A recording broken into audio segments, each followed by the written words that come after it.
Michael Jackson should be easy to understand. Decades of records, awards, headlines, and history. And yet, the music industry still doesn't know what to do with him. He was the best-selling artist of all time, but his success broke every existing rule. Labels study his numbers, yet can't replicate them. Artists admire his influence, yet fail to recreate his impact. Executives praise his genius, while quietly admitting they don't understand how it happened. Michael Jackson didn't just dominate the industry, he exposed its limits. He succeeded beyond marketing formulas, beyond genre boundaries, beyond the systems designed to control artists. Even today, his career refuses to fit into spreadsheets, algorithms, or modern strategies. The industry prefers predictable success. Michael was not predictable, and that unpredictability is exactly why his legacy still causes confusion, debate, and discomfort among those who claim to understand music business better than anyone else. The music industry relies on formulas,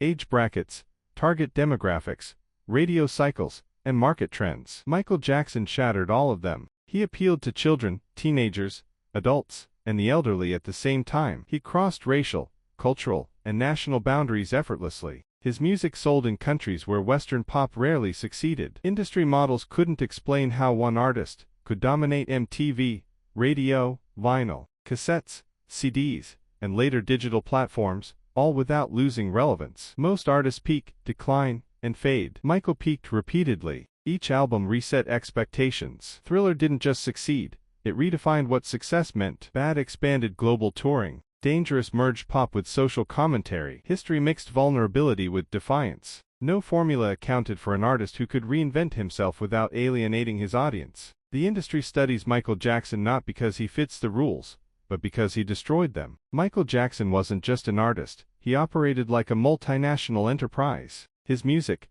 videos, fashion, choreography, and public image moved together as one unified vision. Labels normally separate these departments. Michael controlled them. He treated albums like cinematic universes. Music videos weren't promotional tools, they were cultural events. Each release came with symbols, themes, and storytelling. Today, labels attempt eras marketing, something Michael perfected decades earlier. Yet he did it without social media, data analytics, or algorithmic targeting. His instincts replaced focus groups. His taste replaced trend forecasts. The industry struggles with this because it prefers scalable systems. Michael's model was not scalable. It depended on singular vision, obsessive detail, and emotional intelligence. You couldn't replace him with another artist and expect the machine to function. That reality makes executives uncomfortable, because it proves some success can't be manufactured. Michael Jackson didn't just perform music, he understood ownership. When he bought music catalogs, including the Beatles,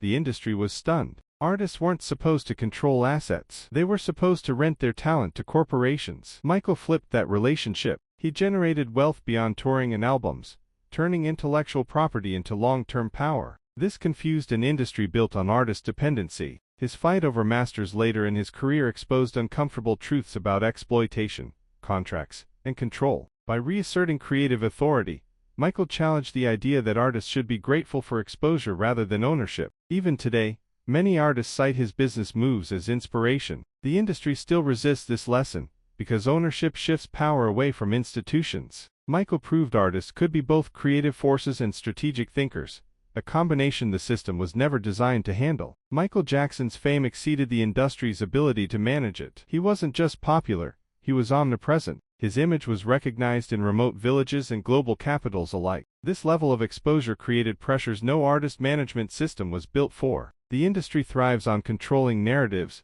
scheduling appearances, and managing press cycles. Michael's fame overwhelmed those mechanisms. Every movement became global news. Silence created speculation. Visibility created obsession. The industry struggled to protect him while profiting from him. This imbalance led to exploitation, overexposure, and burnout. Michael's life became a warning sign of what happens when celebrity grows faster than support systems. Today's industry promotes global stars, but carefully limits their reach. Michael had no limits, and that scared the system. That Michael Jackson constantly moved faster than public taste. His sound, visuals, and themes often arrived years before the industry caught up. From genre blending to cinematic storytelling, he introduced ideas that later became standard. At the time, many executives hesitated. Radio programmers doubted. Critics questioned direction. Then the world followed. This pattern frustrated industry planners, who who rely on trend validation. Michael didn't wait for trends, he created them. That ability challenges the assumption that audiences dictate success. In Michael's case,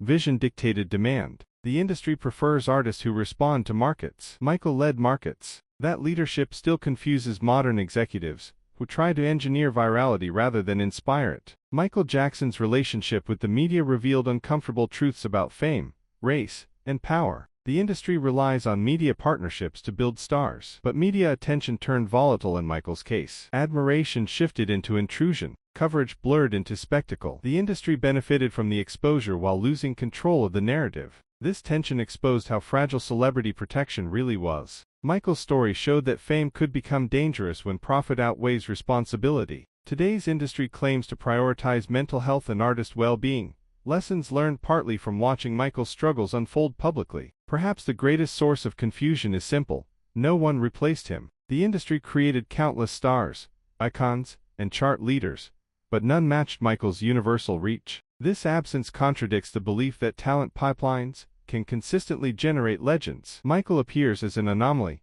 not a repeatable outcome. That reality challenges the idea that success is purely systematic. It suggests something rare: timing, personality, obsession, and emotional connection converged once. The industry doesn't like anomalies. They undermine confidence and control. Decades after his peak, Michael Jackson remains relevant. His music streams, his videos inspire, and his influence shapes modern performance. Younger generations discover him without nostalgia. This longevity confuses an industry obsessed with cycles. Artists are supposed to fade gracefully. Michael didn't. His work exists outside generational expiration dates. Michael Jackson confuses the music industry because he represents something it cannot recreate. He proves that data, branding, and systems have limits. His success was emotional, instinctive, and human. The industry can analyze him forever, but it cannot reproduce him. And that truth forces an uncomfortable conclusion: not all greatness can be engineered. Some legends emerge once, change everything, and leave behind questions no system can answer. Michael Jackson wasn't just part of the industry, he was bigger than it. And that is why, even today, it still doesn't know what to do with his legacy.